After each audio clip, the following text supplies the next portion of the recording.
Сонсогч та бүхэнд өвчин мэндийг хүргэе. Дэлхийн монголчуудын хэмжээл радио 88.3-аас 7-гийн даваас басан гарагийн 21 цаг 10 минутаас хүргэж байгаа айцаа хамтдаа давцгаараатай амир цаг нэвтрүүлгийн 2025 оны 3 сарын 31-ний даваа гарагийн дугаар шударгад бэлэн боллоо. Студид хөтлөгч Чанцаа Амын найруулагчаар ундрах нар ажиллаж байна. Нэвтрүүлгийн хамтраалагчаар Хятадын дотоодын болон улс хоорондын нислэгийн тед захиалгын мэрэгсэн үйлчлэгээ үзүүлэгч E-China эцгийн мэн мөн Joy of Sharing Law Маринига Дарс хамтраажилж байна. Шохруудтай үчи мэндийг хүргье. За тэгээ мэдээж одоо алмас бэл зухаа гэл янз бүр л байгаа шүү дээ. Тийм ээ. Янз бүрээрээ л манад байх. За өнөөдөр бид сүнстэй холбоотой түүхүүдийг танилцуулна. За тэгээ хамгийн их эхлэхүүчээс би ямар түүх үлдснээ товчхон дурдчихъя. За Эртний үн дэлхийн дэлгүүр. За энэ гэхдээ хаана байдаг дэлгүүр вэ гэхээр Францад байдаг дэлгүүр юм байна. Яг нэг солонгос эмэгтэй Францад 1900 2000 оны ихэр очиж амьдарч явах үед болсон нэлээд айхтар юм түүх юм билээ. Тэгээд ер нь европчууд ч юм үн дэлхийн юм хуучин дэлгүүрүүд байдаг шүү дээ. Ингээл зардаг заавалчууд үнэтэй гэлтгүү те ингээл захмах байдаг. Тэрнтэй холбоотой юм түүх гэхүү дээ. Сонирхолтой юм байна. За би өнөөдөр болохоор нэг сүнс дууддаг та. Сүнс дуудснаас авч яаж баларсан бэ гэдэг нэг түүхийг хүргэхээр бэлдсэн. За 3 сарын 31-ний байдлаар амар цаг нэвтрүүлгийн 391 дахь дугаар хүрэлт бэлэн болж байгаа юм байна да. Хоёлаа 9 дугаарын дараа 400 руу орох нь шүү дээ. Тийм 400 за арайч 500 хүрэхгүйгээр л тэгэхэд дуусгана дээ. Тийм. За ингээд түүхөө хүргэе. Хаалга. Энд тентгүй хүмүүсийн гашуудах дуу чимээс сонсогдсон хүүтэн жавартай нэг өдөр. Залбын явдлаар амиа алдсан бэлгүнгэгч залуугийн оршуулах ёслол түүний гэр бүл, найз нөхөд хамт олон бүгдээр хуран цугулсан байв. Харин энэ дунд ганцаархнаа нулимсаа барин дотроо гашуудаж буй хүн бол түүний хамгийн сайн найз болох Мөнхөө байлаа. Мөнхөө 24 настай ээжтэйгээ хамт амьдардаг сэтгэл судлаач мэрэгчлээ нэгэн. Баг байгаасаа л бэлгүүнтэй үу зайгүй найзаад байсаар л ирсэн юм байна л та. Бэлгүүн нас урахаас өмнө Мөнхөд сонин гачин итгэмээргүй зүйлүүдийг удаа дараалан нэлээд олон удаа ярьж өгсөн юм байна. Учир нь тэдгээр зүйлүүд түүнд маш их сэтгэлийн дарамт айдас түгшүүрийг мэдрүүлжсэн тул ганц итгэж болох найздаа л энэ бүхний дэлгэдэг байж. Гэвч найзынхаа ярьдаг байсан бүгдийг нь үл тоомсорлон явсаар нэг л өдөр найзаасаа хагцсандаа маш ихээр харамсаа зогсож байж. Хэрвээ би одоо багч болов ач холбогдол өгч арга хэмжээ авах гэж оролдсон бол найзаагаа аварч болох л байсан гэж өөрийгөө буруутгана. Найзынх нь ажил явдал болж өнгөрснөөс хойш хэдэн хоногийн турш Мөнхөөгийн сэтгэл санаа докторгүй болж хичээлдээ ээж муудаж эрч хүч нь баг багаар алдагдаад эхэлж л дээ. Нэг өдөр Мөнхөө хичээлээсээ ядарч орж ирээд шууд л орон дээр хэвтээд өг. Хаалга онгоож хөөе ээж нь хүүгийнхээ дуртай цувин гисэн. Миний хүү ядарч байгаа илгүү дээ. Халуун дээр нь идчих гэд ээж нь хүүтэй хоол бариад ороод ирэхэд Мөнхөө урлаад "Гүй юм идмээргүй байна" гэж хэлээд бие эргүүлээ цааш хараад явдчих. Түр хугацаанд дуг хийж авсан бололтой. Аль хэдийн орой болж тэр чихтэй хүүтэн агаарч эзэмдүүлсэн өрөө нь хамаг биеийг нь дааруулад ав. Гэртээ орж ирээд цонхоо онгорхоо байгаагч мэдлгүй унтаад өчөлдөө. Мөнхөө нэг л эвгүүрхэж элдв хэрэггүй бодолд автаад хэвтчихв. Магадгүй одоо хүртэл найзынх нь өхөл түүнд хүн дээр туссан ойлгомжтой. Гэнэт өлсөж байгаагаа мэдэрсэн тэрээр гал тоогоороо зүгэлж. Гэрлээ хасаагаад хөргөгчөө онгоолгон ийш тийш харахад юу ч байсангүй. Бусад шүгээнүүдэд онгоолгон харуул ашгүй 2 хоногийн өмнө авсан талхан байж байхан тэр. За ямар ч байсан хотод руугаа нэг юм шидэж ирч хүч авахгүй бол яг унах нэ. Маргааш жаахан хүнсний юм авахаас гэж хэлээд талхаа идэж ирч хүчээс илбээд авлаа. Ингээд аяг тавгаа цэвэрлэж дуусаад гэрэлгүй өрөөнд ортол яг орных нь хажууд хин нэгэн зогсож байгаа нь нэлийн тод харагдаж. Мөнхөө тэрийг хараад гинэт хөшөж орхиж. Эхлээд юроос нүдэндээ итгэсэнгүй. Толгоогоо сэгсэрч харавал тэр хар юм байранда зогсоод л байж. Мөнхөө нүдээ онилгон харавал өөрлөг нь хараа зогсох найзыгаа олж харав. Энэ мөчөд айх сэтгэл хөдлөх мэдрэмжүүд авахцсан. Бэлгүнэ гэж дуудах гэтэл ам нь нээгдсэн ууруусан. Бэлгүн удаан гихч нь гараа дээшлүүлэн өөрлөг нь долоовор хуруугаараа заасан байгаа юм. Мөнхөө дагжинж жирсээр энэ бол худлаа би зүүдэлж байна хурдан сэрээч гэж бодохдоо зэрэгцсэн найзыг нь араас нь нэг юм угц татаад доош аваад явчих. Мөнхөө зодсондоо гинэт орон дээр хэвтэж байгаагаа сайн анзаарч. "Гүй сая юу болсон бэ? Зүүд байсан уу, бодит байсан уу? Юу вэ?" гэсээр толгоогоо бариад үндийв. "Ёо, ямар муухай новшийн зүүд вэ? Хамаг хүс гарчихсан байна штэ" гэж хэлэхдээ нэг юм анзааралгүй орхисноо гинэт залуу. Найзаагаа харж байхад нь өөрт нь түүний гэр бүлийнхний санаанд орсныг тэр үеийн айдснаасаа болоод түр мартаад орхичихсан юм байна. Мөнхөөгийн өрөө нэг л муухай хүүтэн оргино. Түүний хин нэгэн цоо ширтэж байх вэ гэсэн айдас эзэндээ авсан ч гэсэн тэрээр эрч хүчтэй өөдрөг залаад бол энэ бүхнийг мартан өөр өрөөнд ороод унтаад өгсөн баг. Ингээ маргааш нь мөнхөө найзынхаа гэрт нь очиж ээж нь олох цэцэгтэй уулзахаар олж. Бэлгүүнийхээ гэрийнхэн бүгдээрээ сүс үлдгүү болцгоож ээж нь нилээ ядарсан амтан гарч ирэв. Мөнхөө амар мэндийг нь асуучаад мэдгүй л дээ. Тэгтээ яаж ч байсан тань дээр ирэх хэрэгтэй юм шиг санагдаад хүрээд ирлээ гэж байгаа. Ингээд тэр хоёр цай авамга ярилцаж эхлэв. Асууж л дээ. Эхчээ, бэлгүү танд яг юу ярьдаг байсан бэ? Надад нэг их л чухал юм шиг сүр гаргаад л яриад байдаг байсан. Бэлгүүн заримдаа энэ тент явж байхдаа татганаад их айгаад байдаг байсан. Гэхдээ нээж нь харин тийм ээ. Хүү маань өдөр өдөрт л ирч хүч нь буурч байлаа. Би гайхаж яагаад байгааг асуух болгонд л сонин юм ярьдаг байсан юм. Хүүгээ сэтгэл мэдрэлийн өвчтөй болж байгаа гэж бодоод шинжилгээ хүртэл хийлгэсэн. Даанч сэтгцэд нь ямар нэгэн гаж нөлөө байгаагүй гэж имчилсэн. Бэлгүү нэг өдөр ээж би таны өрөөнд хүн зогсож байхыг харсан гэдгийг. Хэд хоногийн дараа нь шөнө би өөрийн мэдлэггүй сэрээд яг энэ үдэн шөнийн 3 цаг 45 минут болж байсан баг. Айж жоохон босоо сонсвол бэлгүүн маш их амьсгаатаад айж байгааг нь сонссон юм. Хурдхан шиг өрөөнд н ороод харсан бэлгүүн үдэ анаастай биеийн татганаад цээжээрээ орон дээр савлаад байсан. Тэгэхээр нь би айсандаа хүүгээ бушуухан барьж аваад боловч чадсан. Хүү маань зочис ирээд маш их айж байсан. Хамаг хүс нь совчгсан, түүнийх хүс яг л өгсөн хүний биеийн шиг хүүтэн мэдрэгцэн. Тэгээд хэсэг хугацаанд тэр хичээлээсээ ирээд л өрөөнд ороод хаалгаа хааждаг байсан. Надаас ямар нэгэн зүйл нуудаг л байсан. Би ч хүүгийнхээ хувийн юмд халтаад яах вэ гэж бодоод л орхичихсан юм. Бэлгүүний хэлдэг байсан хачиргалтай зүйлүүд түүний ээж хийсэн юмнуудаа таарч байсан тул яриагийн дундаас нь зогсон ажилтаа болчихлоо гэж хэлээд гараад явсан байна. Тэднийхээс гарахад орой 9 цаг болж байж. Гадуур явж ирсэн мөнхөө ядарсан царайтаар гэртээ орж ирээд эрэхт нь ээж нь "За миний хүү хоолын халаагаа цай өрөөнд ч оруулаад тавьсан байгаа" гэж хэлээд чимээг унтаад өчөлтэй. Өсөж үхийн таваан дээр хоол халуунаараа байдаг сайхан хэрэгэ гэж хэлээд халбагдаад авахд хоол нь бүр тис хүүтэн байж л дээ. Тэгэхт нь "Өө, юу вэ? Ээж хоол халаачсан гэчихэд хүүт юм өчх юм. Энэ ээж одоо яаж байгаа юм бол" гэд галтахаар орж хоолоо халаагаад идсэн байгаа. Хоолоо идчихээд өрөөрөөгөө алхахдаа өмнө нь зүүдэнд нь босон шиг өрөөн дотор нь хин нэгэн байвал яана гэж бодсоор яваад ортол азар юуч байсангүй. Яаж байх вэ? Эн чин амьдрал болохоос зүүд биш гэж өөрийгөө зориулж аваад орондоо ороод хэвтээд өгч. Сайн ингээд хамтраалагчаа танилцуулаад өргөжлүүлье. Хамтраалагчаар Joy of Sharing Glow Marinaga Dars. За Marinaga брендийн Dars бол Японд маш алдартай хайраар дүрэн шоколад байгаа. Dars нь жижиг хэсгүүдэд хуваагдсан байдаг тул та хайртай дотны хүмүүстэйгээ хуваалцах бүрэн боломжтой байх нэ. За жижиг дөрвөлж хэмжээтэй одоо амны хэмжээтэй буюу идэхэд амар те аманд ороод уус хайлах мэдрэмжийг төрүүлдэг тусгай жороор бэлтгэсэн. За тэгээд эдний тусгай жороос одоо тусгай сүүний амт нь танд ийм сэнгэнсэн мэдрэмж өгөх юм байна. 12 ширхэгтэй. Тэгээд олон төрлийн сонголттой байдаг. Үндсэн 2 төрөл болон цагаан сүйтгэээс гадна шинэ төрлийн амттай Dars шоколад улирлын чанартай өөр амттайгаар судалдаанд гарч байгаа. За мөн гарт наалдахгүй аманд ороод хайлсан ч гэсэн гарт наалдахгүй нээж хаахад хэлбэр савлгаатай тааламжтай өнөр борлуулагддаг 30 гаруй жилийн түүхтэй олон жилийн борлуулалтаа бүтээгдэхүүн байгаа. За амттан хийхэд бас ашиглаж болох юм билээ. Ханаас авах юм бэ гэхээр супермаркет болон CUGS худалдаа авах боломжтой. Японд ч гэсэн яг энэ адил дэлгүүр зарагддаг байна. За мөн сошиал хаягийн Japan брэнд Morinaga гэж анхаар мэдээлэл гарч ирнэ. Баярлалаа хамтран ажилласан Joy of Sharing Glow Marinaga Dars хамтран ажиллалаа. Баярлалаа. За ингээд түүхээ үргэлжлүүлье. За ингээд орондоо ороод хөвцснийхээ дараа нүдэ анаад хөвтөж байхдаа мөнхөө элтвийг бодон хоёрыг тунгаах гэж оролдож эхэлж бүх зүйлийн нарийн учрыг бодох гэж хичээсэн ч нэг л болж өгөхгүй ажил дээ. Эргэн тойронд нь ямар нэгэн зүйл байгаа ч юм шиг мэдрэмж төрж байсан түүний бодлыг няцаахад хүргээд байсан байна.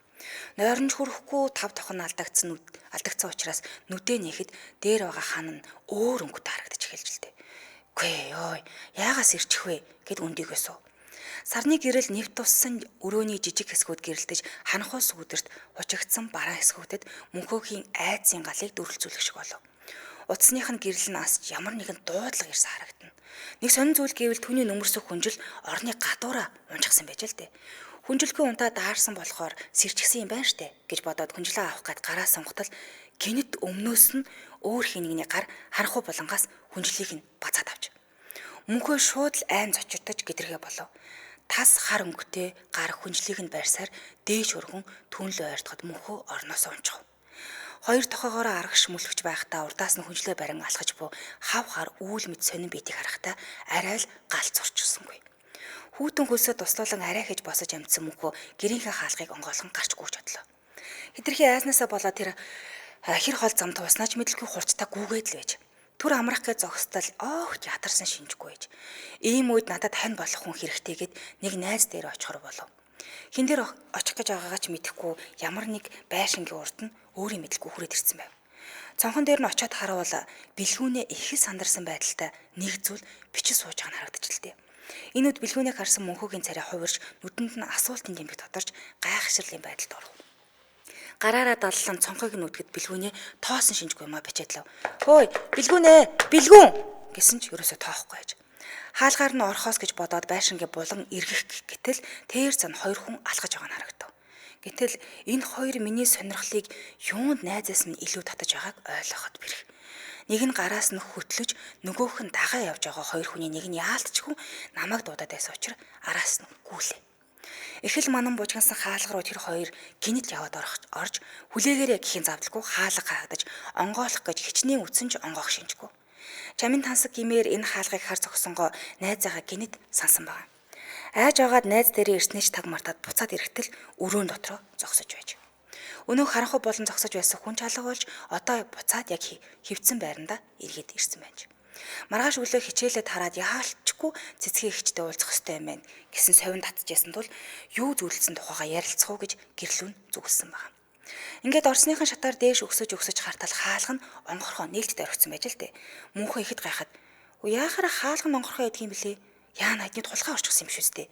Эсвэл гаднаас юм зүгэж байгаа юм болоо гэж бодоод хурдан өксөд хаалганд нь ортвол урдаас нь түргэн тусламжийн хоёр эмч нэг хүнийг өргөөд аваад гарч байгаа нь харагдав. Нүд нь орой дээрээ гарсан мөнхөө цаашаа ороод харавал бэлгүүний дуу уйлаа сууж байгаа нь харагдаж л дээ. Мөнхөө эргэж хараад сувлагч нарын араас гарч гүгээд машинд оруулахаас өмнө гарч очиод харавал бэлгүүний ээж болох цэцгээ дамнуурганд хөвтөж байж. Тэгтэн "Гүй ихчээ юу болов?" Гэхдээ "Гүй бид нэг охины дуудлагад дагуу ирэхэд энэ их жижиг өрөөнийхөө шалан дээр хөвтөж байсан юм. Гар утсаар хин нэгэн лөө ярьж агаад ухаан алдсан гин. Утас нь ойрхон шидэгцэн. Энэ хиний дугаар болохыг та мэдэхгүй биз? Охиноос асуухад мэдэхгүй гээд байна. Зүрх нь ямар ч авралгүйгээр тэр жигтэй зогссон байна гэж хэлээд машинд аваад яваад өгч. Өөрийнхөө дугаарыг сонссон мөнхөө балмагцсандаа амнаас нь уг гарсангүй. Яг л гин буруутай мэд сэтгэл төрж гарын салганаж айд тавцсан биеэ арай хин хөдлөхөн гэртээ аваадсан баг. Өөрийгөө ажиглан бүхнийг ухамсарлан хянаж чаддаг байсан залуу одоо урдны мөнхөө биш болчих. Нөгөө өрөөнөөс "Минийхөө" гэж дуудах ээжийнхэн дууг сонсолгүй хүнжлөө нүмрэн хөвцсээр л байв. Мөнхөгийн айдас улам бүр нэмэгдэн өчтөр зүүдэлсэн дүүд, найзынх нь нөхөл, дээрээс нь ээжийнх нь нөхөл. Энэ бүхэн түүний доторхыг самартан урж эхэллээ. Үнэхээр сайхан амарч тайвшрахыг хүссэн ч харамсалтай түүний хүсэл биелэхгүйгээр барахгүй нойрны саадч түүнийг нүмрөөд авч. Саажилт бүх биеийг нь хөдөлгөөнгөө болгон айцын амтыг нэмж эхлэв. Мөнхөө өмнө нь ядах юмгүй саадалж даасаа гардаг байсан ч одоо хүчрэхгүй болж нэгэнд хөдөлж чадахгүйгээр ухаан нүдэ ханаж муухайл зүуд бити зүудлэгдээсэ тайвшир энэ бол зүгээр л хар даралт ямар ч юм болохгүй гэд гүнзгий амьсгаа аваад нүдэ нэхэд яг орных нь хажууд түүний дээрээс хав хар юм зогсож иж. Мөнхөө гүн цочролд орж ойролтол ам нь хөдөлж өгсөнгүй. Бүх биеэрээ хөдлөх гэж хичээсэн ч яг л авраг томоогоод ороолуулсан мэд юу ч хөдөлж чадахгүй байж. Тэр зүйл мөнхөгийн дээрээс ямар нэгэн хөдөлгөөн хийлгүүгээр тас гүлрөөдөл зогсоод байж. Тэр толгой дээгүүр юмаа бүтээж биеэ ороосон байлаа. Царай нь харагдахгүй бараан бөгөөд түүний хойрнууд яг л ангар шиг хүн харанхуй. Мөнхөө энэ үед орноосоо хөндгийрч дээшээ хөвч эхэлсэн байна. Харин өмнөхдөг би эргэж хараад цааш явхад мөнхөө өөрийн удирдлаггүй дагаж эхэлж. Гэрийнх нь хаалгаар нэвтэлж гарахтаа урд өмнө үзэж байгаагүй сонин зүйлийг мэдэрч тис өөр орчин руу яваад орчиж л дээ. Өглөө болж "Минийхөө" гэсэн төгшүүрийн хоолоогоор орилж бод олохор түүнийг сэрэхийн тулд чадах ятгаараа оролдон сууж байж. Түүний нулимс нь хацар даган урсаж хүүгээсээ хагцхыг гэсэн айцыг дотроо тээсэр арайхийн түргэн тусламж дуудаж амжсан байна. 30 гаруй минут тосын эцэс түргэн тусламжийн баг орж ирэхэд хүүгээ тэрсэн ээж уйлаад сууж байж л дээ. Ингээд эмчнэр мөнхөөг ээжтэй хамт машин суулгаад аваад явж. Эмч толгор тантан. За ихчээ тайван байгаарай. Хүү чинь үүрс хэрэггүй ч гэж мэднэ. Хүүгийн чинь биеийн байдал маш муу байна. Бүх хэд эргэтнүүд нь унтаа байдал шилжиж, ер нь бол хэлбэлцээ зүрхэн зогсон байдалд орох гээд байна да.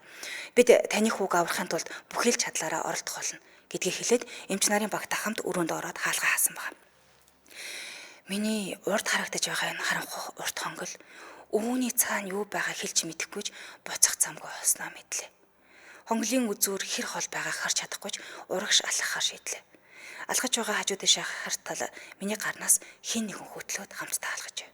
Нөгөө дэшээ харавал өөр нэг хар бит эргээд харавал дахиад хоёр бит хамт явж байна. Яаж салах гэж оролцох хүчгүй байгаагаа мэдсэн учраас цуг алхахаас өөр аргагүй байдалд хүрсээр нэг том хонголын үзүүрт ирлээ л дээ. Том нарийнхан хонголын хоёр талд эн тентгүй хоосон мантай хаалганууд харагдана. Ямар ч байсан орчин тойрны харах хэмжээний гэрэл байгаа нь аштай хэрэг. Алхаж байхдаа хажуудах хаалга руугаа шагаалаа. Хаалганууд бүгд онгоолтой байх бөгөөд дотор нь хин нэгэн өвдгөө тэврээд уйлдсан. Дараагийн хаалгыг харуул цус нүчэндээ хутгалтан хөвтөх бяцхан охин сөөн колоогоор чимээг өхөн ээж гэж уйлагнан дуултана. Энэ мэтэр урагшлах замдаа хит хитэн хаалгыг анзааруул маш олон хүмүүсийн тарчлаан зовоож орхисон байна. Ямар учраас хаалгыг онгорхоо орхисныг гайхшин бодвол энэ тентгүү харуул мэт харанхуй биетүүд ойр хаваар нь эргэлдэж авах юм. Энэ бүхнийг хараа зүрхэн зүсгдэг шиг болсон мөнхөө чигээрээ нүдэ анаа алхаж байтал хоёр талаас нь эмэгтэй хүний чимээг өхөн уйлахдуу алс холоос хинэгний тарчлан орилох чимээнүүдийн дунд явсаар нэг л мэдхэд өрөө дотор ороод ирчихсэн байв. Мөнхөөгийн байрлаж байгаа өрөөний эргэн тойронд маш олон өөр өрөөнүүд хамт байгаа нь илт харагдана. Бараан дуу ногоон цэнхэр өнгөтэй энэ газар хүмүүсийг тарчлаан зовоож тус тусын өрөөнд нь хорчихсан байна. Юу байгааг сайдар ажиглан харсан мөнхөө өөрийнхөө урд байрлаж буй өрөөнд доторх нэг олж харсан байна. Гэтэл маш олон хурц чаданд үлгэгдэн унжиж байгаа найзаагаа харсан мөнхөөгийн сэтгэл эмзэглэн жирэлцсэн хоолгоор түүнийг дуудав. Бэлгүүнэ гэх дуунаар бэлгүүний нүд зөвхөн зөөлхөн нэгдэж нулимс туссан царайгаа арай хийж өргөж. Түүний царай харахын эцэсгүй аимшигтай урагдан нулимс нь түүний цустай холилдон гоожно. Тэгсээр чамаг яачих нь энэ вэ? Намайг уучлаарай гэсээр толгоогоо барин өвдөд ирээ сөхрөө сууж. Харин бэлгүүн арайхийн амаа хөдөлгөн.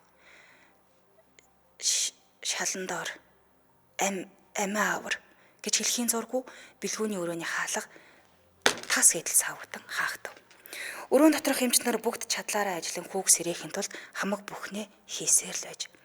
Сэтгэлийн асар гүн хямралд орсон долгоор тасралтгүй нулимс уурсхан эмчилгээний өрөөний үдэнд хүүгийн манаас уусаар бие нь муудаж эхлэв.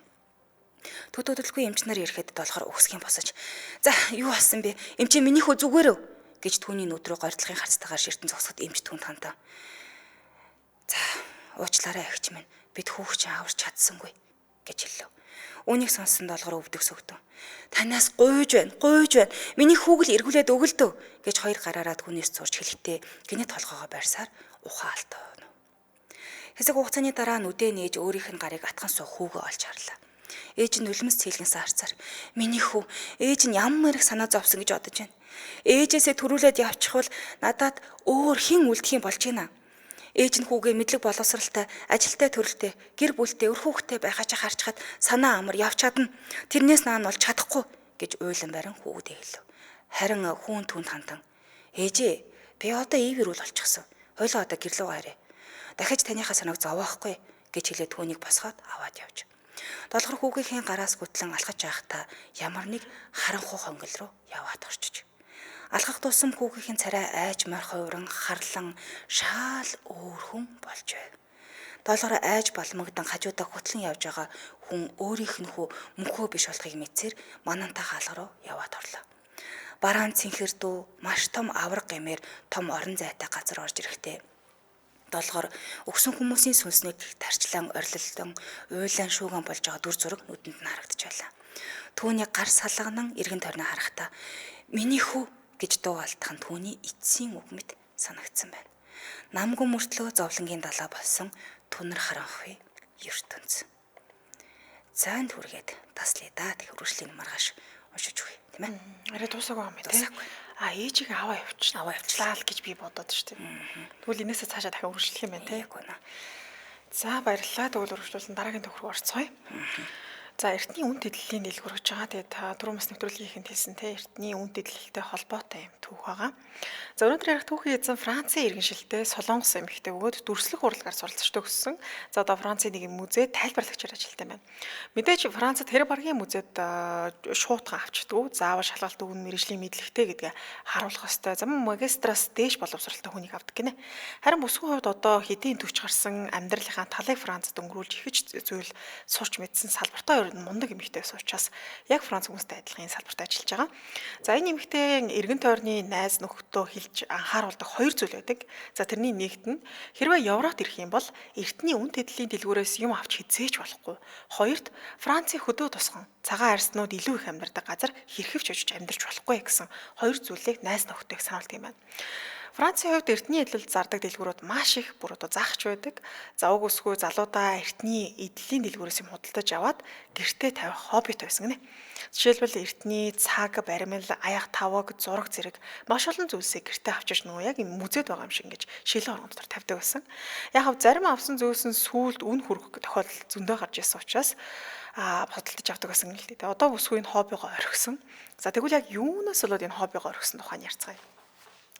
2000 оны эхээр бүсгүй Европыг зорж тухайн үед 2002 оны хөл бөмбөгийн дэлхийн аварга шалруулах тэмцээн болоогоос учраас Европууд Солонгос улсын талаар ямар ч ойлголтгүй байсан юм л дээ. Одоо л яг Солонгос гэхэр хүн болгон л одоо BTS гэдэг юм уу те маш олон талаар нь Солонгосын соёл иргэншил одоо драма гэж мэддэг. 2000 оны эхээр бол ерөөсөө тийм байгаагүй.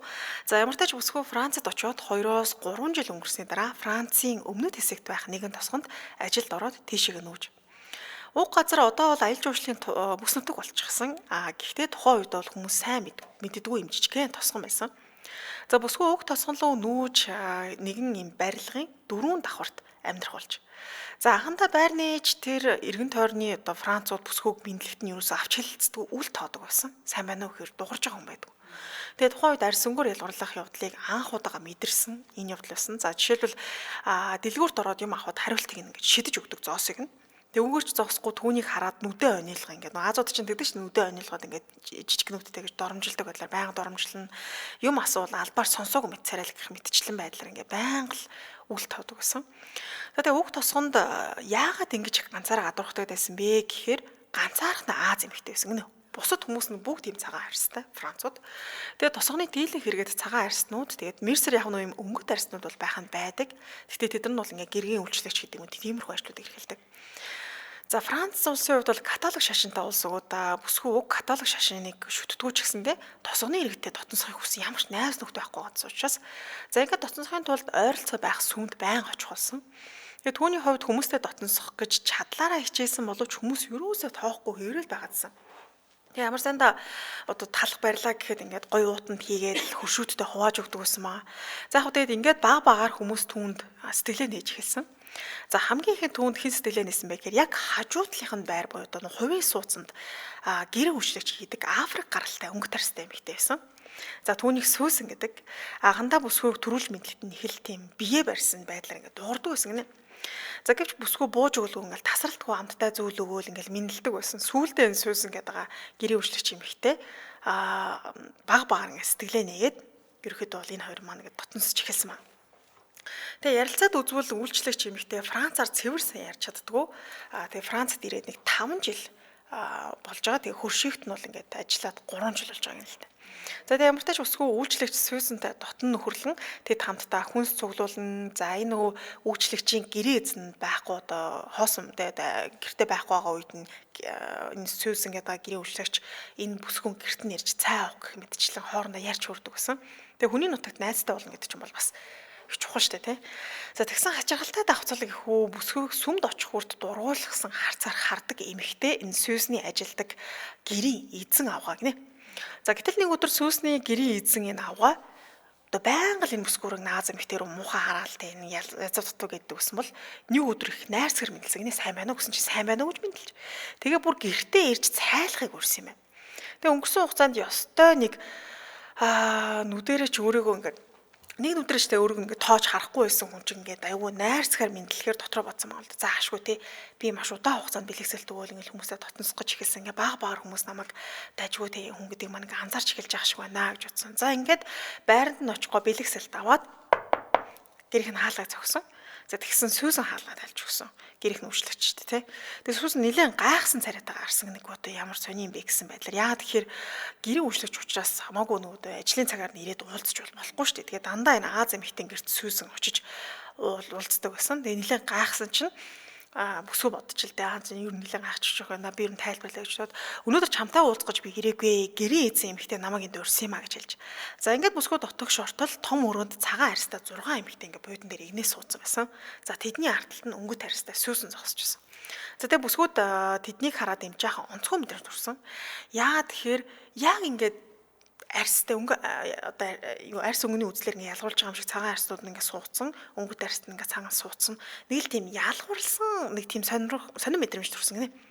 Тэгээ дээрэс нь зочин ирсэн бол босож мэдлдэг штеп хүмүүс чинь. За давтай морилж гэдэг юм. Ямар ч тийм зүйл байхгүй. Яг энэ Аз эмэгтэй рүү бүр ингээ юм амтны хүрээлэнд байгаа амтаа харж байгаа юм шиг бүгдээр цоо ширтэл цосоо суугацгаагаад байсан. Тэгээ бүсгүй мэдээж нилээд тухгүй тийм мэдээж төрсөн чинь нөгөө гэрээ эзэн авгаа хийлдгээр ам нисэн байна. Тавтай морилоо жишээ ярээ суугаараа гэж дуудсан. За тэгээ бүсгүй эднийх баян чинэлэг айл гэдгийг нь анзаарсан боловч яг дотор нь орж суугаад тэднийг ажигласан чинь дотроо бас нэг юм зэрэг зяндаатай байсан гэнэ тэр 6 цагаан арьстай эмэгтэйчүүд ч гэсэндээ нэгэндээ арай юм өөр ханддаг, нөгөөдгөндөө арай өөр. За тэгээ гэрээ үйлчлэгчтэй бүр өөртөө ч гэсэн маш өөр хандж байгаа. За ингээд асуултуудаар бүсгүй болж эхэлсэн хаанаас ирсэн, юу хийдэг, хобби чи юу юм гээд яг л юм ажлын ярилцлага өгч байгаа юм.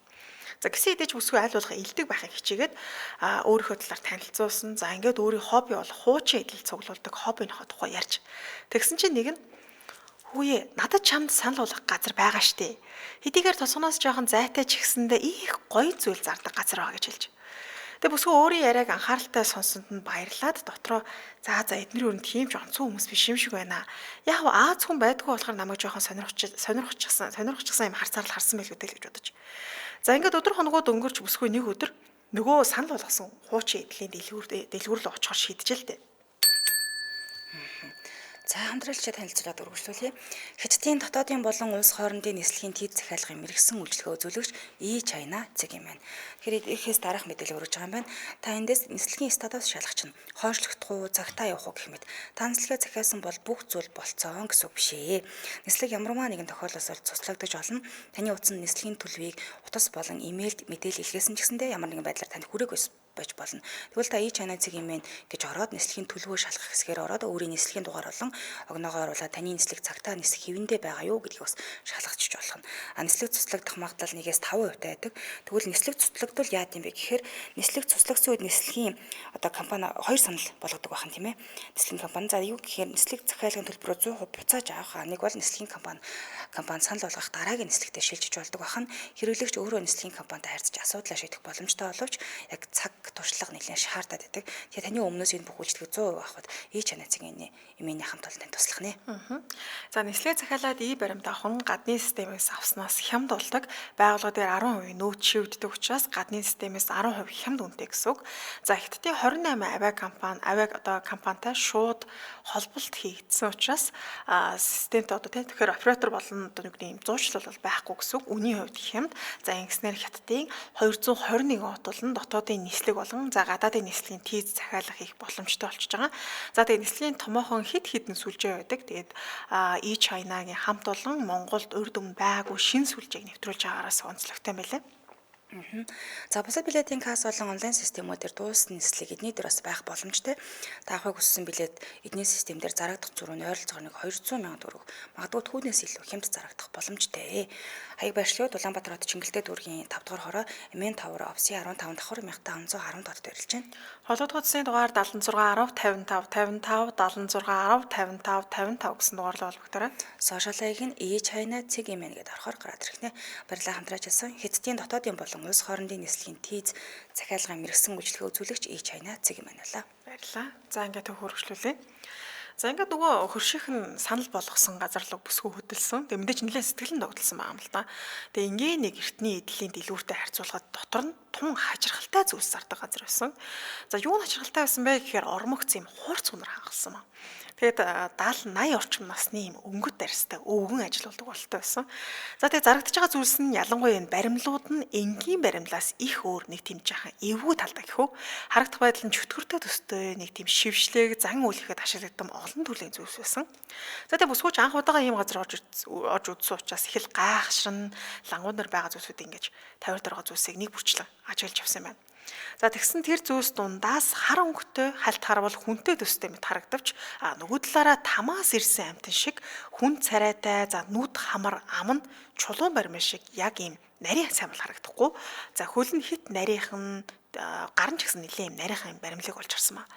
Тэгээ бүсгүй түүнийг өргөөд үзсэн чинь сансны үед бол бас нэлээд хүнд байсан. Тэгэд өргөхөд хачирхалтай чимээ бас дуулдчихсан гинэ. Тэгээд дотроо бүсгүй бодож л дээ. Бодвол одоо жоохон цуурцсан юм уу да тэгэл чимээ гарч ах шиг байна гэж бодсон. За тэгээд яг энгийн хүн бол ийм зүйл худалдаж авахгүй л байх л та. Яа тэгэхээр ийм сайханч царай зүстэй юм баримл биш байгаа шүү дээ тий. Гэвч энэ бүсгүй хувьд өөрөө дүрслэх хурдлагталтаа сурсан хүн шүү дээ. Тэгээ уг баримлыг нэг төрлийн бүтээл гэж харж үзээд за ингээ худалдаад авчих юм бол дараа нь бас тий чүү үнд хүрч хийд юм байна гэж бодоод ингээ худалдаад авсан.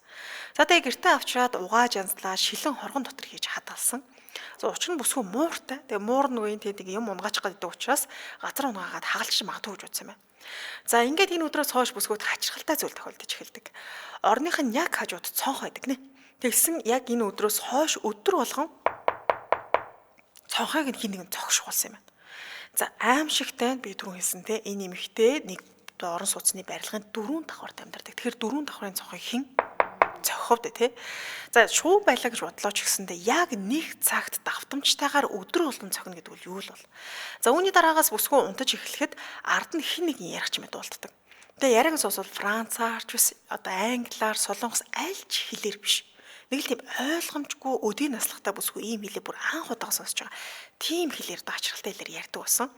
За тэгээ шалгах гээд нүдэ нээх юм бол чимээ сарнаад алгуулцдаг. Нүдэ анхаарал дуулдаддаг гэсэн юм байна. За тэгээ бүсгүй анхандаа өөрийгөө сүнсэнд даруулаад хийм сонсон байхаа гэж бодоод тоохгүй өнгөрөх гэсэн боловч энэ дуун сүүлдээ тасралтгүй дуулцаар л байсан. Тэгээ сүүлдээ бүсгүй орон дээр унтахаас айгаад буудан дээр унтгуулж. За хачин зүйлс өвгөр дууссангүй бүсгүүн тэжээдэг муур тун чимээгүй муур байсан боловч шилэн шүүгээ харах бүртэл үсээ босгон хачин дуу чимээ гарах болсон гинэ.